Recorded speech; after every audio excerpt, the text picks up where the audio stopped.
নমস্কার বন্ধুরা, কৃষ্ণা কিচেন ব্লগে আপনাদের সবাইকে স্বাগত।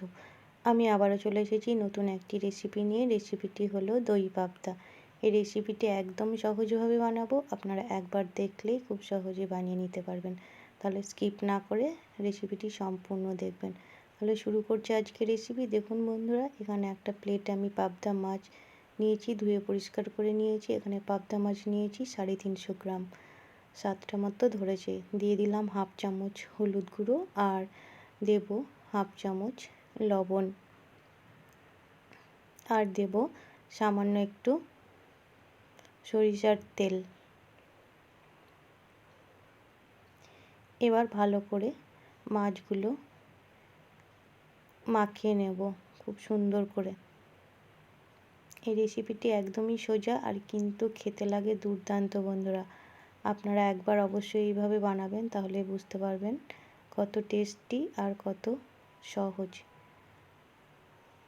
দেখুন মাছগুলো আমি খুব সুন্দর করে লবণ, হলুদ আর সামান্য সরিষার তেল দিলাম, দিয়ে আমি মাখিয়ে নিলাম।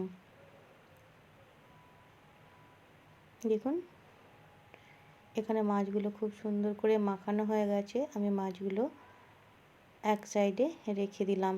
এবার নিয়ে নেব একটা মিক্সি জার, মশলা তৈরি করে নেব। দেব 2 চামচ সরিষা। এখানে আমি সাদা সরিষা নিয়েছি, আপনারা কালো সরিষাও দিতে পারেন। 1 চামচ সাদা সরিষা আর 1 চামচ কালো সরিষা দিয়েও বানাতে পারেন। দিয়ে দিলাম 4টে কাঁচা লঙ্কা আর কয়েক টুকরো নারকেল। দেখুন এবার সামান্য জল দিয়ে পেস্ট করে নেব। এখানে আপনারা ঝাল নিজের পছন্দ মতো কম বেশি দিতে পারেন, যে যেমন ঝাল পছন্দ করেন। এবার আমি মশলার পেস্ট তৈরি করে নেব। দেখুন মশলা তৈরি করা হয়ে গেছে। আর এদিকে আমি একটা কাচের বাটিতে নিয়েছি বন্ধুরা 2 চামচ টক দই। এবার দইটাকে একটু ফেটিয়ে নিয়ে দিয়ে দিলাম বেটে রাখা মশলা। এবার একসঙ্গে আবারও খুব সুন্দর করে আমি মিশিয়ে নেব দইয়ের সঙ্গে আর মশলার সঙ্গে।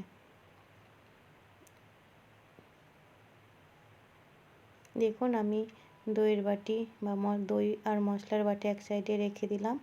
আর এদিকে নিয়েছি দেখুন আধখানা টমেটো পেস্ট করে নিয়েছি, আর নিয়েছি 2টো কাঁচা লঙ্কা চেরা আর সামান্য ধনেপাতা কুচি। তাহলে এদিকে আবার আমি গ্যাস অন করে আগের থেকে আমি কড়াই বসিয়ে রেখেছি। দিয়ে দিচ্ছি পরিমাণ মতো সরিষার তেল।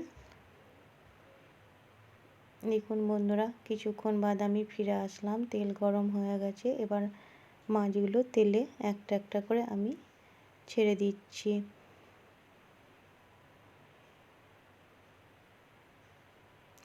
এই পাবদা মাছ ভাজার সময় কিন্তু বন্ধুরা খুব তেল ছিটকায়।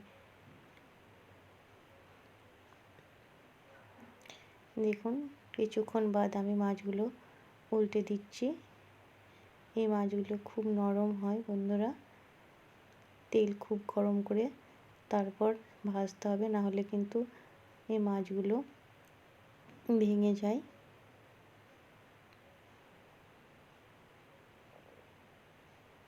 দেখুন আবারও কিছুক্ষণ বাদ ফিরে আসলাম, আমার এই মাছগুলো ভাজা হয়ে গেছে খুব সুন্দর করে। আমি অন্য পাত্রে তুলে নিচ্ছি।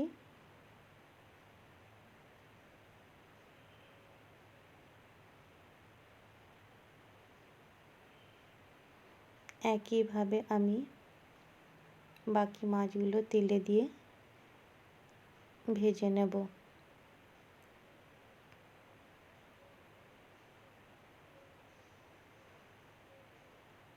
দেখুন বাকি মাছগুলো আমি তেলে দিয়ে দিলাম। এবার এই মাছগুলো আমি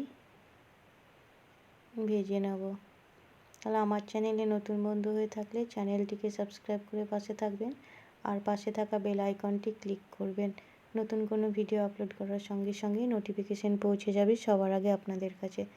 দেখুন বাকি মাছগুলো খুব সুন্দর করে ভাজা হয়ে গেছে, একইভাবে আমি ভেজে নিলাম।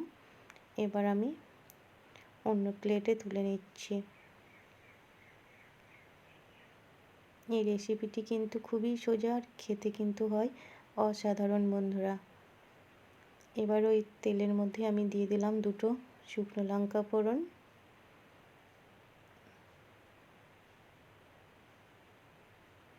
আর দিয়ে দিলাম টমেটো পেস্ট। একটু ভালো করে নাড়িয়ে চাড়িয়ে কষিয়ে নিয়েছি বন্ধুরা। দিয়ে দিলাম 1/2 চামচ কাশ্মীরি লঙ্কার গুঁড়ো কালারের জন্য, আর 1/2 চামচ হলুদ গুঁড়ো।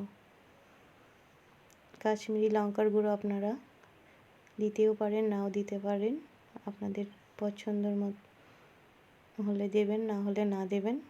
আমি কালারের জন্য দিই বন্ধুরা। দেখুন, এবার দিয়ে দিলাম দই আর মশলা একসঙ্গে যেটা ফেটিয়ে রেখেছিলাম। এবার একটু ভালো করে নাড়াচাড়া করে নেব। এই সময় কিন্তু বন্ধুরা গ্যাসের ফ্লেম একদম কমিয়ে দিতে হবে, না হলে কিন্তু দই ফেটে যাওয়ার সম্ভাবনা থাকে। এবার ওই বাটিতে সামান্য জল দিয়ে সেটাও আমি দিয়ে দেব। দেখুন, কিছুক্ষণ এখানে কষিয়ে নিয়েছি, কিছুক্ষণ বাদ আমি ফিরে এসেছি। আরও সামান্য বন্ধুরা একটু জল দিয়েছি। দিয়ে দিলাম আমি চেরা কাঁচা লঙ্কা গুঁড়ো। এবার দিয়ে দেব বন্ধুরা স্বাদ মতো লবণ। এবার একটু নাড়াচাড়া করে দেব।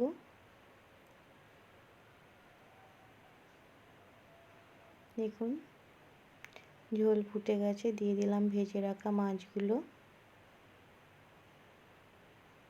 এখানে খুব সাবধানে মাছগুলো নেড়ে দিতে হবে, যেহেতু পাবদা মাছ খুবই নরম। তো খুন্তির এক সাইড দিয়ে আমি হালকা হাতে নেড়ে দিলাম। এবার টক দই আর যেহেতু টমেটো দেওয়া আছে ব্যালেন্স করার জন্য, তাই আমি দিয়ে দিলাম সামান্য চিনি। এটা আপনারা দিতেও পারেন, নাও দিতে পারেন। এবার খুন্তি দিয়ে না নেড়ে বন্ধুরা আমি দুই দিকে হ্যান্ডেল ধরে আমি মাছটা নাড়িয়ে দিলাম, কারণ খুন্তি দিয়ে নাড়িয়ে দিলে মাছটা ভেঙে যাওয়ার সম্ভাবনা থাকে। দিয়ে দিলাম ধনেপাতা কুচি। তাহলে বন্ধুরা রেসিপিটি কেমন লাগলো অবশ্যই কমেন্ট করে জানাবেন, আর আপনারা অবশ্যই একবার এইভাবে বানাবেন, খুব ভালো লাগবে। তৈরি হয়ে গেল দই পাবদা। ধন্যবাদ বন্ধুরা।